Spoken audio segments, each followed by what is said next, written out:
اور اے قوم تم اپنی جگہ کام کیے جاؤ، میں اپنی جگہ کام کیے جاتا ہوں، تم کو ان قریب معلوم ہو جائے گا کہ رسوا کرنے والا عذاب کس پر آتا ہے اور جھوٹا کون ہے، اور تم بھی انتظار کرو،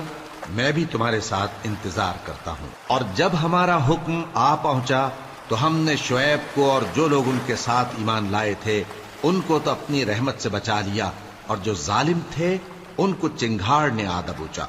تو وہ اپنے گھروں میں اوندھے پڑے رہ گئے، گویا ان میں کبھی بسے ہی نہ تھے۔ سن رکھو کہ مدین پر ویسی ہی پھٹکار ہے جیسی سمود پر پھٹکار تھی، اور ہم نے موسیٰ کو اپنی نشانیاں اور دلیل روشن دے کر بھیجا فرعون اور اس کے سرداروں کی طرف، تو وہ فرعون ہی کے حکم پر چلتے رہے، حالانکہ فرعون کا حکم درست نہیں تھا۔ وہ قیامت کے دن اپنی قوم کے آگے آگے چلے گا، پھر ان کو دوزخ میں جا اتارے گا، اور جس مقام پر وہ اتارے جائیں گے وہ برا ہے۔